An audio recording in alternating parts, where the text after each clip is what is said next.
Bienvenue sur Philosophie bouddhiste, l'espace où les enseignements anciens rencontrent les défis modernes.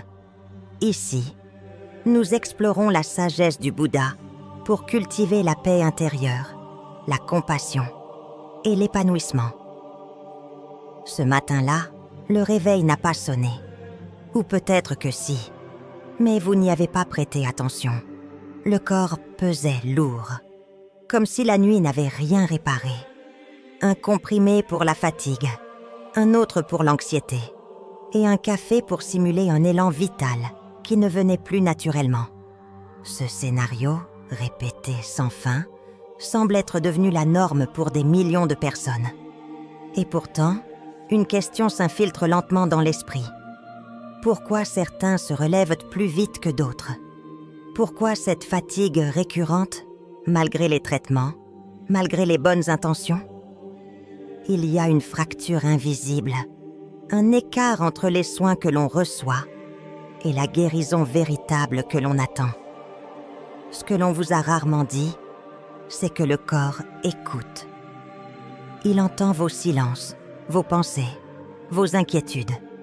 Il réagit, non pas comme une machine indépendante, mais comme un miroir de l'état intérieur. Et c'est là que commence un tout autre chemin, celui de la guérison par l'intérieur, loin de la dépendance exclusive aux médicaments. Dans ce monde obsédé par les solutions rapides, nous avons oublié la patience du vivant. Le corps n'est pas un appareil à recabler, mais un écosystème à comprendre. Ce que l'on appelle maladie n'est parfois que l'expression physique d'un déséquilibre plus subtil. Surcharge mentale, émotions retenues, stress chronique, absence de silence. Prenons 2 personnes atteintes d'un simple rhume. L'une panique, anticipe la fièvre, multiplie les traitements. L'autre reste calme, accepte, s'écoute. Le temps guérit les deux, mais la qualité de l'expérience diffère profondément. La médecine aide, bien sûr, mais elle ne remplace pas l'attitude intérieure. Le vrai traitement commence lorsque l'on cesse de fuir les signaux du corps et qu'on commence à les comprendre. Le mental peut être un poison comme un remède. Il amplifie la douleur ou la dissout. Il peut devenir un allié ou un tyran. La science moderne commence à peine à redécouvrir ce que les traditions anciennes savaient depuis toujours. Penser n'est pas neutre. Ce que vous croyez sur votre santé influence directement votre capacité à guérir. Ce n'est pas une philosophie naïve. C'est une observation. Le simple fait de se sentir soutenu, de retrouver l'espoir, de visualiser la guérison, déclenche dans le cerveau des mécanismes biologiques de réparation. Ce n'est pas ésotérique, c'est biochimique. Le placebo n'est pas un mensonge, c'est la preuve que la pensée peut soigner. Alors, si le corps écoute, qu'avez-vous envie de lui dire? Qu'il est fatigué, perdu, sans avenir? Ou qu'il a encore des ressources, de la vitalité? Un avenir qui peut renaître. Ce choix, discret mais décisif, est peut-être le point de bascule que la pilule ne peut offrir. Dans ce voyage, nous allons explorer non pas comment fuir la souffrance, mais comment l'écouter, comment traverser les turbulences du corps avec un mental pacifié. Non pas pour tout contrôler, mais pour ne plus se laisser dominer par ce que l'on ne comprend pas. Et peut-être, au fil de ce chemin, apprendre à guérir autrement, plus lentement, mais plus profondément. Chaque pensée laisse une empreinte, même les plus brèves, même celles que l'on croit anodines. Elles s'impriment dans le souffle, dans la posture, dans les organes. À force, elles modèlent nos cellules, comme l'eau modèle la pierre. Ce que vous pensez, jour après jour, devient ce que vous ressentez. Et ce que vous ressentez finit par s'incarner. Le langage courant en est rempli d'indices. Avoir le cœur lourd, en avoir plein le dos, avoir l'estomac noué. Ce ne sont pas de simples métaphores, ce sont des vérités biologiques, intuitivement comprises depuis des siècles. Un choc émotionnel, une tristesse enfouie ou une colère non exprimée se déposent dans le corps comme des résidus invisibles. La médecine le constate de plus en plus. Les troubles chroniques sont souvent liés à un stress latent, à une tension psychique non résolue. Et pourtant, nous continuons à traiter le corps comme s'il fonctionnait indépendamment de l'esprit. Le bouddhisme, lui, ne sépare jamais ces deux dimensions. Le corps est l'extension visible de l'invisible. Un esprit agité crée un corps tendu. Un esprit apaisé ouvre la voie à la détente physique. C'est une danse subtile. Le sommeil réparateur, la digestion fluide, le système immunitaire fort ne sont pas de simples fonctions mécaniques. Ils répondent à la qualité de notre présence, à la nature de notre discours intérieur. Prenez un moment et observez. Quand vous êtes en paix, vos épaules tombent naturellement. Votre souffle devient plus lent. Votre visage se détend. Et inversement, quand l'inquiétude vous gagne, tout se crispe. Le corps n'attend pas. Il répond immédiatement à l'état de votre mental. La plupart du temps, ce processus se fait sans que l'on s'en rende compte. On vit avec des tensions accumulées, des douleurs récurrentes, sans jamais interroger le récit intérieur qui les accompagne. On cherche des causes extérieures, alors que la racine est souvent une accumulation de pensées non digérées. Guérir, c'est parfois aussi reconfigurer son dialogue intérieur. C'est prendre conscience que les phrases que l'on se répète ont un poids. Je suis épuisé. Je ne m'en sortirai jamais. Je suis faible. Ces mots deviennent comme des mantras négatifs qui s'incrustent dans le corps. À l'inverse, un langage de douceur, d'accueil, d'espoir peut amorcer une toute autre dynamique. Changer ses pensées n'est pas nier la réalité. C'est choisir de la voir autrement. C'est remplacer la peur par la lucidité, la fuite par l'écoute, la tension par la respiration. À ce moment-là, la guérison ne dépend plus uniquement de ce qu'on absorbe, mais de ce qu'on cultive en soi. Parfois, la meilleure réponse n'est pas une action, mais une absence d'agitation.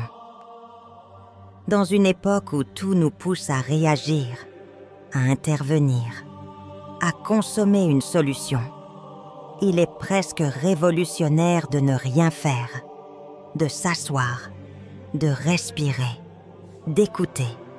Le calme n'est pas passif, il est actif, concentré, vigilant. C'est une forme de clarté qui ne cherche pas à corriger immédiatement, mais qui embrasse le réel tel qu'il est. Et c'est précisément dans cet espace suspendu que la réparation intérieure peut commencer. Les moines, depuis des siècles, vivent dans ce paradoxe. Leur vie semble inactive, lente, détachée. Pourtant, leur santé physique, leur vitalité mentale, leur longévité témoignent d'une harmonie que bien des sociétés modernes envient.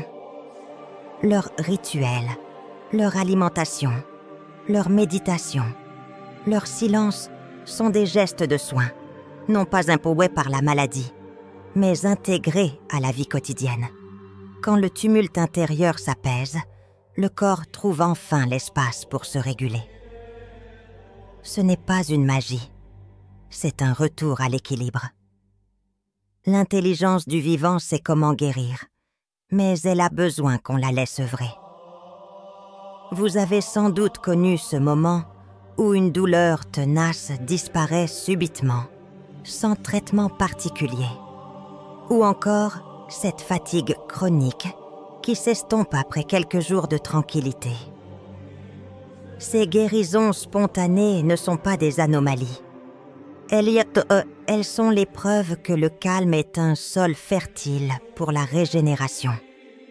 Il ne s'agit pas ici de refuser toute aide extérieure, ni de condamner la médecine. Il s'agit de reconnaître que sans paix intérieure, même le meilleur des traitements devient partiel. Le calme, en tant que posture mentale, peut amplifier ou neutraliser les effets d'un médicament. Il peut retarder ou accélérer une guérison. La méditation n'est pas un luxe spirituel. C'est un outil physiologique. Les neurosciences confirment ce que les traditions affirment. Méditer diminue le cortisol, régule la tension, renforce l'immunité. Mais plus encore, cela nous reconnecte à une partie oubliée de nous-mêmes, celle qui ne cherche pas à fuir, mais à accueillir. Apprendre à ne rien faire, c'est peut-être apprendre à tout laisser faire.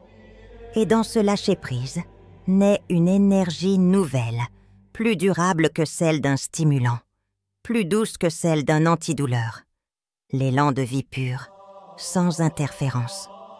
Fermer les yeux ne sert pas à fuir le monde, mais à mieux l'habiter. En méditation, on ne cherche pas à éteindre l'esprit, mais à le recentrer. Chaque inspiration devient un retour au réel. Chaque expiration, une libération. Et dans cet aller-retour simple, un pont se forme entre la conscience et le corps. Le corps connaît la guérison. Il cicatrise une plaie sans qu'on y pense. Il rétablit l'équilibre sans notre volonté consciente. Mais l'esprit, lui, peut perturber ce processus naturel lorsqu'il reste agité, surchargé, dispersé. Dans la tradition bouddhiste, méditer ne signifie pas s'échapper, mais s'aligner. S'aligner avec le souffle, avec le battement du cœur, avec la présence. Ce centrage restaure l'unité.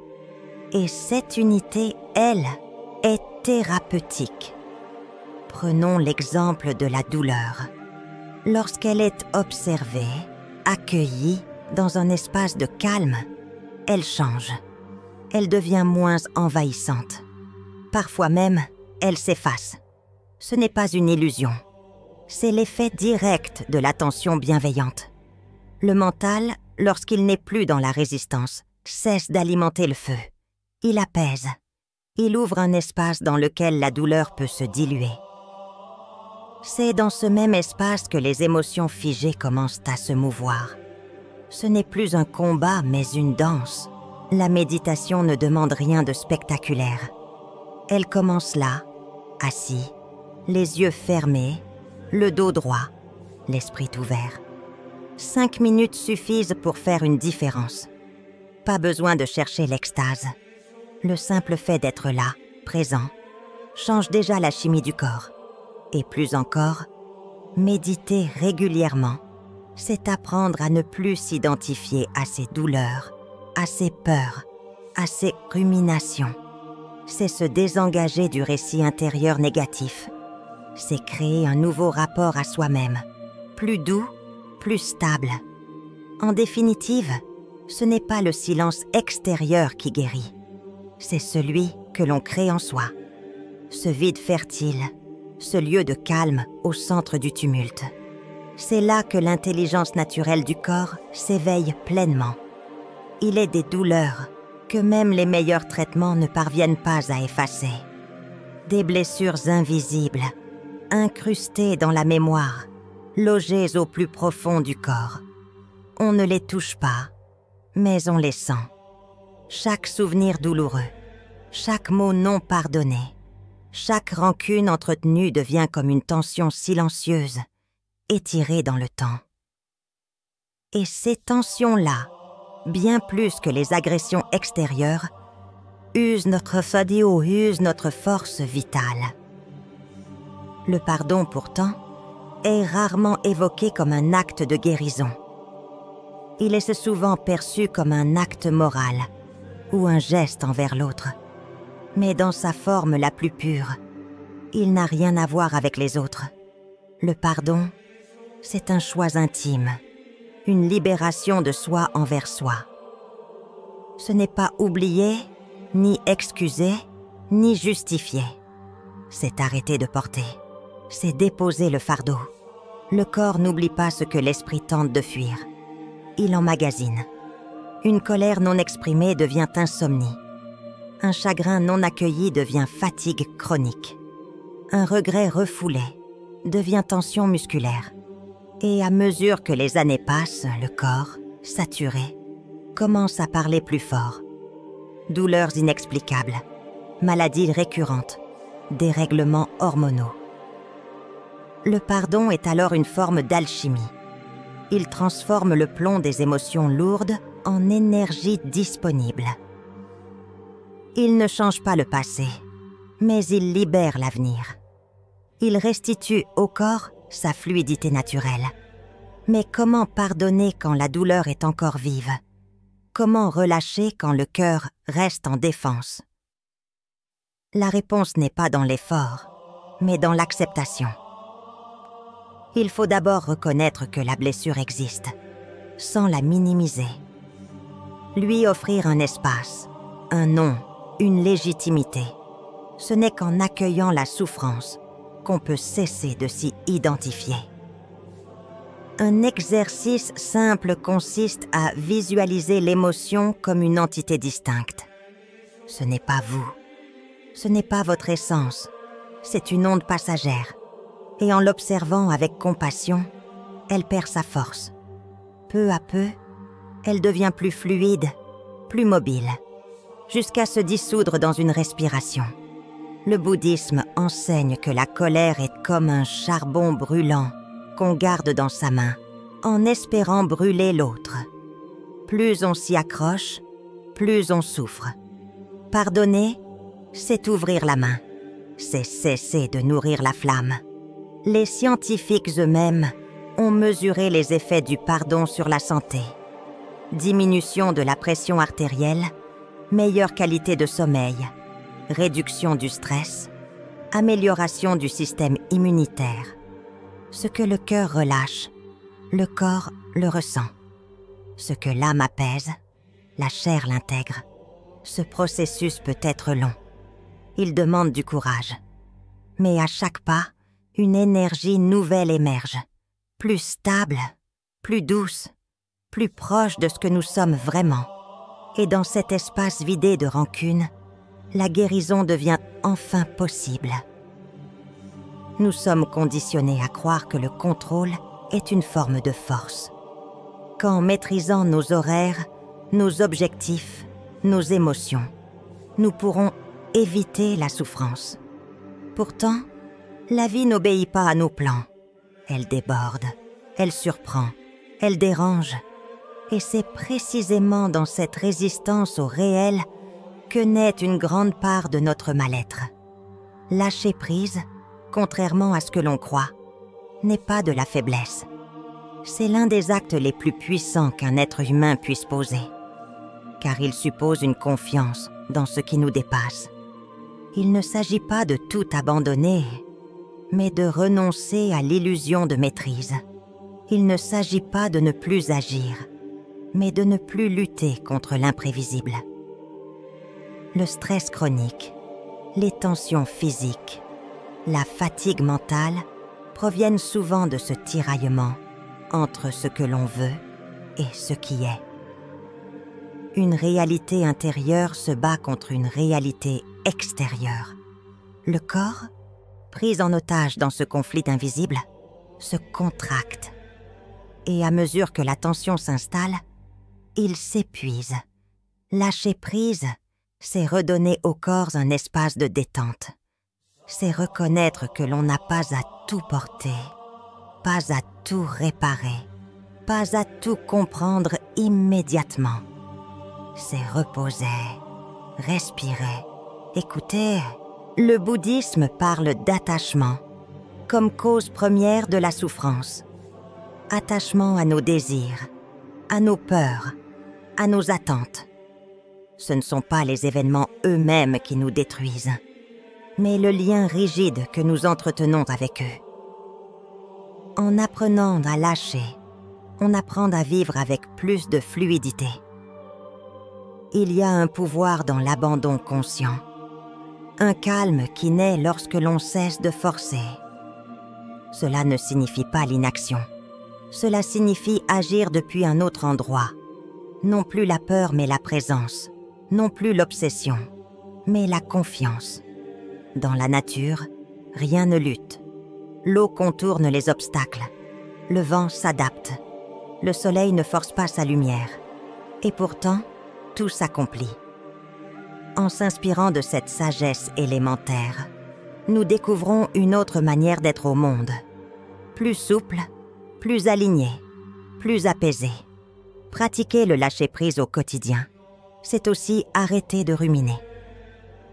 Ne pas accorder de pouvoir aux pensées qui tournent en boucle. Les observer, les laisser passer, comme des nuages dans le ciel. Car une pensée n'est qu'une pensée. Elle n'a de force que celle qu'on lui accorde. À mesure qu'on développe cette conscience détachée, on cesse d'être la proie du mental. On devient l'espace dans lequel il évolue. Et dans cet espace, le corps respire enfin. Il retrouve sa fonction naturelle, s'auto-réparer, sans agitation inutile. Nous avons appris à être performants, à être forts, à être compétents. Mais avons-nous appris à être tendres avec nous-mêmes, à nous parler avec douceur, à nous regarder avec compassion? Pour beaucoup, la réponse est non. Et pourtant, c'est dans cette bienveillance que naît la véritable transformation. Être bienveillant, ce n'est pas être indulgent au point de fuir toute responsabilité. C'est reconnaître que nous méritons autant de soins que les autres, que nous ne sommes pas des machines à produire, que la fatigue, la tristesse, le doute ne sont pas des failles, mais des messages. Le regard que nous portons sur nous-mêmes est souvent dur, exigeant, tranchant. Nous nous jugeons, nous nous comparons, nous nous dépressions. Ce regard-là, insidieux, devient un poison quotidien. Il crée un climat intérieur de guerre froide. Et aucun corps ne guérit dans un tel climat. La bienveillance interrompt ce cycle. Elle introduit une respiration. Elle dit « Tu fais de ton mieux. Tu as le droit d'être fatigué. Tu as le droit de ne pas savoir. Tu as le droit de prendre soin de toi. » Ces simples phrases, répétées avec sincérité, réorientent tout le système intérieur. Les études en psychologie positive démontrent que les personnes ayant une haute estime d'elles-mêmes guérissent plus vite, résistent mieux au stress et développent une immunité plus stable. Ce n'est pas une coïncidence, c'est une preuve.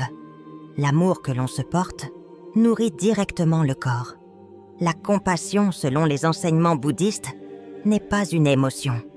C'est une attitude, un choix actif, une manière d'entrer en relation avec la vie, avec soi, avec les autres.